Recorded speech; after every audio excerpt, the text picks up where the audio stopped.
அரசினர் தனி தீர்மானத்தை பொறுத்தவரை ஒரு முக்கியமான ஒரு கோரிக்கையோடு அந்த தனி தீர்மானம் சொல்லப்பட்டிருக்கிறது. முதல் முறையாக மத்திய அரசுடைய நிதி பகிர்வு பத்தி அவங்க சொல்றதை நம்ம பார்க்க முடியுது. அவங்க என்ன சொல்றாங்கன்னா, தமிழ்நாடு மாநிலம் தொடர்ச்சியான பொருளாதார வளர்ச்சி, தொழில் முன்னேற்றம், ஏற்றுமதி, சிறந்த நிதி மேலாண்மை மற்றும் மத்திய அரசால் வசூலிக்கப்படும் விதிகளுக்கு குறிப்பிடத்தக்க அளவில் பங்களிப்பு செய்வதன் மூலம் தேசிய பொருளாதாரத்திற்கு ஒரு முக்கிய பங்காற்றி தமிழகம் வருகிறது என்று சொல்லியிருக்கிறார்கள். அதாவது இதன் மூலமாக ஒரு கருத்தை அவர்கள் சொல்கிறார்கள். கடந்த ஆட்சி காலத்தில் சிறப்பான ஒரு பொருளாதார வளர்ச்சி இருந்ததையும் அவர்கள் மறைமுகமாக சொல்கிறார்கள். மத்திய வரிகளின் பகிர்வு என்பது சமத்துவம், சம உரிமை, நிதி முயற்சி, நல்லாட்சி திறன் மற்றும் மாநிலங்களின் வளர்ச்சி தேவைகளை கருத்தில் கொண்டு அமைய வேண்டும் என்பதையும், மக்கள் தொகை கட்டுப்பாடு மற்றும் மனிதவள மேம்பாட்டில் சிறப்பாக செயல்பட்ட மாநிலங்கள் எந்தவித பாதகமான நிலையிலும் பாதிக்கப்படக்கூடாது என்பதையும் கருத்தில் கொண்டும் செய்ய வேண்டும் என்று சொல்லியிருக்கிறார்கள். இந்த தீர்மானத்தில் முக்கியமான 3 விஷயம் சொல்றாங்க. என்னன்னு பாத்தீங்கன்னா, இந்திய அரசமைப்பின் நிதிசார் கூட்டாட்சி கொள்கைகள், சமத்துவம் மற்றும் நியாயம் ஆகியவற்றுக்கு இணங்க மத்திய அரசுக்கு செலுத்தப்படும் வரிகளில் இருந்து தமிழ்நாடு மாநிலத்துக்கு உரிய நிதி பகிர்வு வழங்கணும்னு சொல்றாங்க.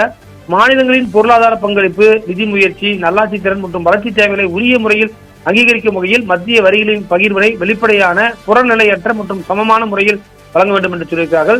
அதே போல பாப்புலேஷனை கண்ட்ரோல் பண்ணியிருக்கோம், மனிதவள மேம்பாட்டுல நல்லா இம்ப்ரூவ் ஆகிருக்கும். எனவே மத்திய வரி பகிர்வு, அதாவது டெவல்யூஷன் என்று சொல்வார்கள், அதை கரெக்டாக பிரித்து கொடுக்க வேண்டும் என்று சொல்லியிருக்கார். எதிர்காலத்தில் மத்திய வரிகளின் பகிர்வு தொடர்பான ஏற்பாடுகளை மேற்கொள்ளும் போது தமிழக உள்ளிட்ட மாநிலத்தின் நியாயமான நிதி நலன்கள் பாதுகாக்கப்படுவதற்கான உரிய நடவடிக்கை எடுக்க வேண்டும் என்று அவர் சொல்லியிருக்கிறார்கள்.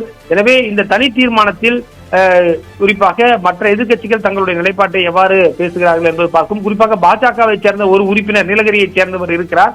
அவர் இந்த தீர்மானத்தை எவ்வாறு பேசுகிறார் என்று சொன்னால், கடந்த முறை கூட அவர் தன்னுடைய நிலைப்பாட்டை மாற்றி பேசினார். எனவே ஒரு முக்கியமான, கடந்த காலத்திலாம் பார்த்தீங்கன்னா நயனார் நாகேந்திரன் போன்ற 4 உறுப்பினர்கள் பிஜேபியில் இருந்தார்கள். தற்போது ஒரு பிஜேபி உறுப்பினர்கள் மட்டுமே இருக்கிறார்கள். காங்கிரசும் 5 உறுப்பினர்கள் இருந்தாலும் அதில் 2 பேர் அமைச்சர்களாக இருப்பதால் பேசுபவர்கள் எண்ணிக்கை குறைந்துவிட்டது. எனவே இதை எப்படி ஆளுங்கட்சியை சேர்ந்த உறுப்பினர்களும் எதிர்கட்சி, ஏன்னா ஆளுங்கட்சியை சேர்ந்தவர்களை காட்டிலும் எதிர்கட்சியை சேர்ந்தவர்கள் சட்டமன்ற அனுபவம், குறிப்பாக KA நேரு 1989 எம்எல்ஏவாக இருக்கிறார். அதில் பல பேர் KKSR 10வது முறையாக எம்எல்ஏவாக இருக்கிறார். இது போன்று பலரும் பல முறை எம்எல்ஏவாக இருந்தவர்கள், தங்கம் தென்னரசு போன்ற மூத்தவர்கள் இருக்கிறார்கள், வேலு. அதே போல அதிமுக சார்பிலும் எடப்பாடி பழனிசாமி, அக்ரி கிருஷ்ணமூர்த்தி, வேலுமணி, CV சண்முகம் போன்றவர்களும் அவர்களுக்கு சட்டப்பேரவை அனுபவம் நிறைய இருக்கின்றது.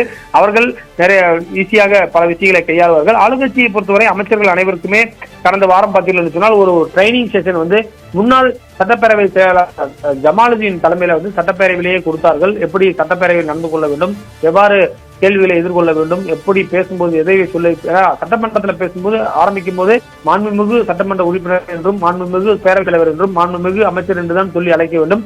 குறிப்பாக கைகளை தட்டக்கூடாது, மேசைகளை தான் தட்ட வேண்டும் என்பன போன்ற சில மரபுகள் இருக்கின்றன. இதையெல்லாம் குறிப்பாக புதிதாக வந்திருக்கக்கூடிய எம்எல்ஏக்களுக்கு சொல்லிக் கொடுத்திருக்கிறார்கள். புதிய இளைஞர்கள் புதிய சிந்தனைகளோடு வந்திருக்கிறார்கள். குறிப்பாக சாமானிய மக்களும் எம்எல்ஏக்கள் ஆக முடியும் என்று இந்த ஒரு 17வது சட்டமன்றம் இருக்கின்றது. எனவே இந்த சட்டமன்றத்தில் குறிப்பாக பெண்கள் 11 பேர் இருக்கிறார்கள், ஆளுங்கட்சியை சேர்ந்த பெண்கள்.